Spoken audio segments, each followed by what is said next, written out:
Bonjour les amis, voilà une nouvelle sensation de la porteuse de voix, la confiance. Alors cette confiance dont je voudrais vous parler aurait pu effectivement passer plutôt dans les réflexions de la porteuse de voix, notamment au niveau de l'intellect, au niveau du mental ou du psychologique. Mais j'ai voulu mettre la confiance parce qu'il y a dans cette confiance aussi quelque chose que l'on peut peut-être ressentir physiquement, spirituellement et émotionnellement. Mais contrairement à la sensation de un jour une pluie ou la sensation de la colère, j'ai voulu vraiment commencer à partir de quelque chose d'extrême. Il y a quelques jours de cela, j'ai regardé un film, un petit reportage sur les femmes prostituées aux Philippines. Effectivement, là-bas, le pays est très connu pour avoir beaucoup de prostitution, de problèmes de prostitution. Et il y a beaucoup d'étrangers, notamment qui viennent des États-Unis, qui viennent peut-être des pays du Nord, profiter de cette prostitution qui, si dans leur pays elle est illégale, elle va être un peu plus légalisée dans ce type de pays. Et ces hommes sont appelés par les femmes de là-bas les farangues, les étrangers. Alors, ces femmes-là, pourquoi elles appellent les farangues? Tout simplement parce que ces étrangers, pour elles, sont des opportunités, des possibilités de sortir de la prostitution, voilà, pour justement pouvoir vivre mieux et sortir de la survie et éduquer leurs enfants, voire même simplement pour les nourrir. Le problème qui se pose là-bas, c'est qu'en fait, beaucoup d'hommes se font avoir, entre guillemets. Alors j'ai regardé ce film pour une fois avec une entière observation, on va dire, vraiment extérieure, c'est-à-dire quelque chose de neutre, parce que j'aurais pu prendre dans ce film parti pour les hommes ou pour les femmes. En avant, effectivement, si on regarde du côté des hommes, ce sont des étrangers, ils viennent remplis d'argent, et pourtant Dieu sait que là-bas, même s'ils n'en ont pas beaucoup, ces étrangers, entre parenthèses, pour les Philippines, ça représente beaucoup d'argent, et ils profitent de tout ce qui peut être donné et qui peut être consommé. Si on se met dans une position de jugement, effectivement, on peut se dire que ces gens-là sont des profiteurs, sont des consommateurs, et que pour eux, une femme, c'est comme un objet, ça se consomme, c'est comme une voiture. À partir du moment où on peut venir, effectivement, utiliser son argent d'une manière, entre guillemets, illicite ou licite, mais voilà, à bas mot, pourquoi s'en empêcherait-il? Ils viennent effectivement pour le plaisir et la consommation rapide, chose qu'ils ne peuvent pas refaire dans leur propre pays. Et puis si on prend du côté de ces femmes se prostituent au départ pour sortir effectivement de leurs mauvaises conditions, de la survie et de l'extrême pauvreté qui est vécue là-bas. Certaines vont peut-être pendant quelque temps essayer de travailler dans des usines de plastique, mais se rendant bien compte que si elles ont des enfants, cet argent-là ne sera pas suffisant pour pouvoir permettre aux enfants de continuer l'école. Donc beaucoup se prostituent, d'abord pour survivre, mais en second pour essayer d'avoir l'opportunité de sortir de la pauvreté et donc d'être entretenus par ces étrangers qui sont nommés là-bas farangues. Et ces femmes au début, ça se passe toujours très bien. D'ailleurs, je crois que le titre de ce film, c'est J'ai épousé par malheur ou Je suis malheureux à cause de ma femme philippine. Et lorsqu'on écoute ces femmes-là, toujours d'une manière neutre, on regarde comment les choses se passent et elles vont tout baser en premier sur la confiance. C'est-à-dire qu'un de ces hommes explique qu'au début, il va bien entendu faire ce qu'il a à faire dans une chambre avec une de ces femmes. Et puis comme eux aussi souvent sont célibataires et sont en manque d'amour ou sont en recherche de compagnie un peu plus longue autre que pour une nuit, eh bien ils vont essayer de rester avec ces personnes-là. Et donc un de ces farangues, je crois qu'il se nomme Édouard, au début va commencer à laisser un peu d'argent ici et là pour voir si cette femme-là, qui lui plaît bien, cette Philippine, va le voler ou pas. Et il se rend compte que finalement, elle ne le vole pas. Donc de fil en aiguille, il va laisser un peu plus d'argent, et il va laisser même ses cartes bleues, et au bout de 2 semaines, 3 semaines, il se rend compte que finalement, elle ne le vole pas. Donc, il y a une espèce de confiance qui va s'installer, de sa part à lui, vis-à-vis d'elle. Et même au-delà de la confiance, une espèce d'espoir de pouvoir faire un petit bout de chemin de vie avec cette femme-là. Cette femme-là, donc, met en place la fameuse confiance dont je vous parle. Elle est extrêmement agréable, elle est charmante. Le pharaon va commencer à lui donner un petit peu d'argent. Et de fil en aiguille, il va commencer à lui confier quelques petites tâches, quelques petites missions, qui vont être par exemple de servir d'interprète avec des commerçants, avec des marchands, des vendeurs. Parce que comme explique cet étranger, aux Philippines, on peut acheter beaucoup de choses. Et on peut faire beaucoup de commerce et on peut devenir très riche. Et au fur et à mesure, eh bien, il va s'installer une routine entre cette jeune femme qui a un enfant et puis cet homme. Et au fur et à mesure de la routine, cette femme va lui demander quelque chose en plus. Elle va lui demander de lui construire une maison. Et là-bas, comme explique un des étrangers, il explique que si par exemple dans nos pays, une maison pourrait compter 160 000 €, et encore c'est pas bien cher, ou 200 000 €, là-bas, pour 20 à 25 000 €, vous avez une grande maison. Vous payez cash, et du coup vous avez vraiment une maison immense avec toutes les commodités. Bien entendu, pour ces femmes-là, c'est le jour et la nuit. Donc elles attendent patiemment que la maison se construise afin de pouvoir y vivre, vivre également avec leur famille, leurs enfants, et voire même parfois avec des parents. Cet homme-là a également construit une porcherie en se disant on va élever des cochons, on va élever des poules et donc on vivra de ça. Donc la confiance est toujours là, elle est toujours installée, et même ils vont se marier d'une espèce de manière philippine, qui est en fait, les gens font la fête, mangent ensemble jusqu'à midi, et puis une fois qu'à midi c'est terminé, eh bien tout le monde reprend son travail au champ ou son travail avec les animaux. Et donc Édouard est tout à fait étonné et surpris de cette façon de faire, mais c'est comme ça. Et donc il s'estime qu'il est marié avec cette femme. Il lui laisse donc les avoirs, il lui laisse donc une partie de son argent, et notamment de son argent liquide parce qu'il avait tout vendu dans son pays d'origine. Et cette femme commence à faire un peu prospérer l'argent de cet homme, et puis finalement lui ne fait pas grand-chose puisqu'il n'a pas grand-chose à faire. Elle fait tourner la porcherie. Ce sont des femmes qui travaillent beaucoup, qui ont le sens du travail, mais surtout qui ont le sens de se dire qu'il faut faire prospérer l'argent pour vivre. Et donc ce pauvre homme lui dit « je t'aime » souvent. Et cette femme, son épouse philippine, commence en fait à changer de caractère, commence à se montrer indifférente, voire dédaigneuse. Et là-bas, comme en fait... Comment vous expliquer? Comme en fait ils n'ont pas le droit, je crois, de construire à leur propre nom, la maison est donc mise au nom de sa femme. Donc conclusion, cet homme se retrouve sans rien, et même quand il veut une bière, quand il veut un peu d'argent de poche, il est obligé de demander à sa femme parce que c'est elle maintenant qui tient les cordons de la bourse. Et donc là, tout change complètement. Il se rend compte qu'il est en train de perdre tout complètement.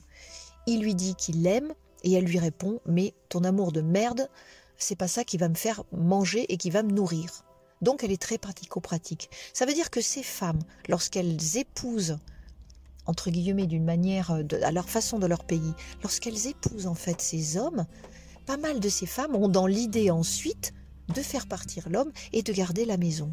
Donc c'est à partir de la confiance qu'il y a entre cet homme et cette femme, mais surtout une confiance juste à sens unique, c'est-à-dire que c'est l'homme qui fait confiance, eh bien certaines de ces femmes, au bout d'un moment, vont mettre leur mari étranger à la porte. Elles ont droit, puisqu'en plus la maison est à leur nom.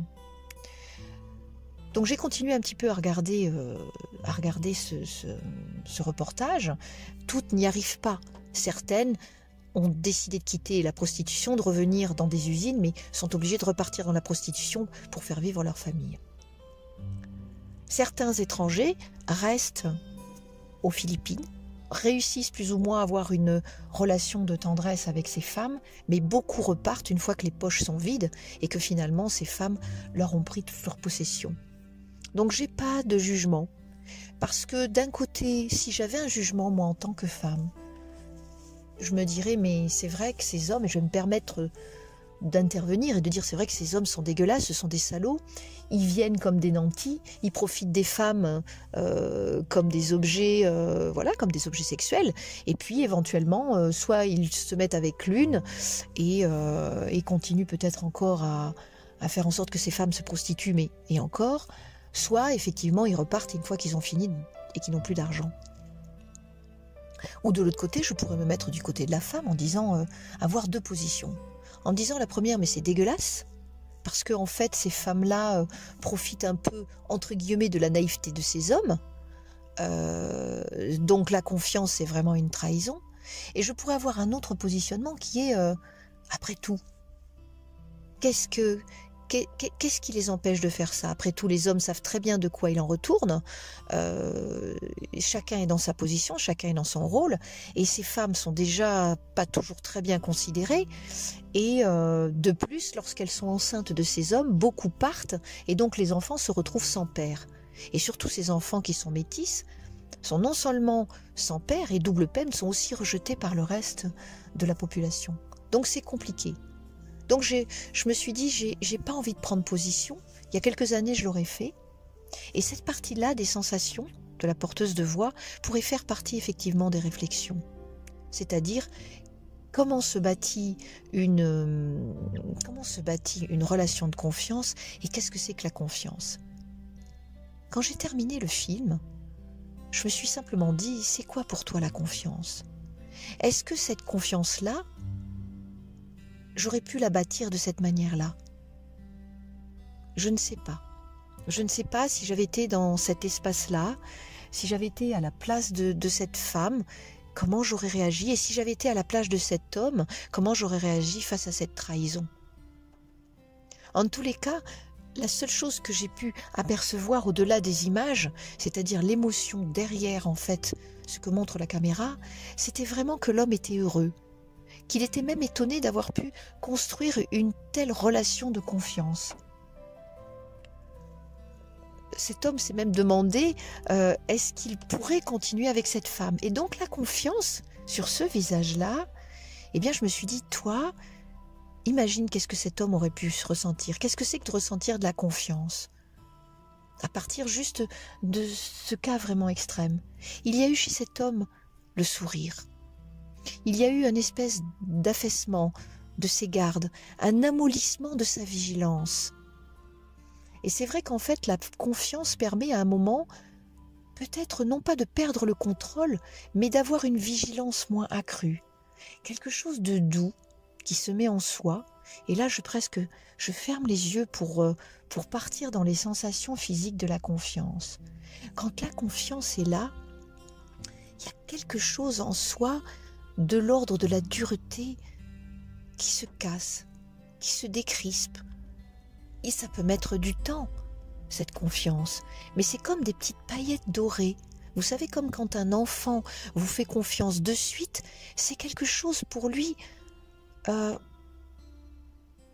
où il n'y a pas d'aller-retour en fait. C'est quelque chose qui s'installe. Voilà, la confiance s'installe. Il va falloir peut-être du temps, comme si on apprivoisait un petit animal sauvage. Mais une fois que la confiance ensuite est installée, il y a vraiment quelque chose de l'ordre de la loyauté, de l'honnêteté. Peut-être que chez les enfants, on n'utilise pas ces mots-là, loyauté, honnêteté. Mais il y a un rendu extraordinaire. La personne qui vous fait confiance ou l'enfant qui vous fait confiance est tout à vous. Il se livre entièrement. Il n'y a pas de limite. Il n'y a pas un petit bout de cœur ou un petit bout de physique. C'est je donne entièrement mon physique à l'autre. Je donne entièrement mon être à l'autre. Je donne entièrement mon cœur à l'autre. Et quand je fais le parallèle avec Édouard, il y avait vraiment ça. Édouard donnait son cœur à cette femme, donnait son corps à cette femme et donnait toutes ses possessions, tous ses avoirs.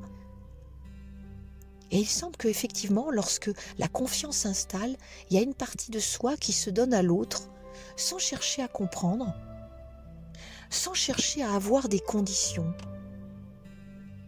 Il peut y avoir des confiances aveugles, des confiances extrêmes, mais la confiance dont je parle aujourd'hui, j'ai plutôt envie de parler d'une confiance douce qui s'installe, quelque chose de cotonneux, de molletonné, quelque chose de confortable. Quelque chose où lorsqu'on se rencontre avec une autre personne, lorsqu'on fait un bout de chemin, on peut enfin se poser. C'est comme si la fatigue disparaissait, c'est comme il y avait une nouvelle énergie. Je ne parlerai pas de légitimité, mais comme une reconnaissance de l'être que je suis dans mon entièreté, sans condition. C'est peut-être un peu ça que moi je ressens dans la confiance. Lorsque je donne ma confiance à quelqu'un ou que ce quelqu'un me donne la confiance, eh bien, à la rigueur, je devrais dire qu'au-delà de la légitimité, il n'y a plus de conditions, de conditionnel, de conditionnement. L'autre est votre miroir. Par contre, lorsque la confiance est trahie, il y a quelque chose de très dur en soi qui se remet. Et pour retrouver cette confiance qui va être douce, il va falloir du temps, vraiment du temps. Et lorsque la confiance doit être retrouvée, des petites bribes de soi vont aller vers l'autre ou vice-versa.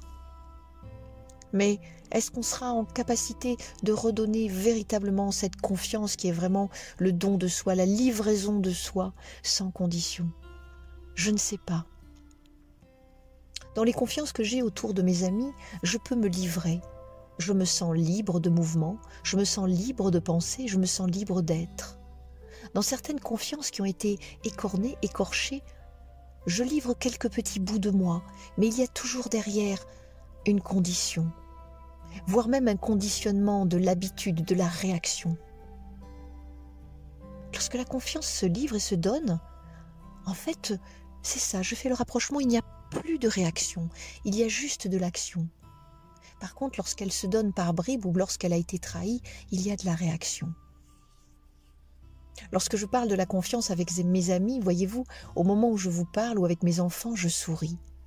C'est comme si je m'installais dans un fauteuil et que je puisse regarder autour de moi sans être obligée de fermer des portes, de fermer mon cœur, de fermer à double tour ou de mettre des chaînes.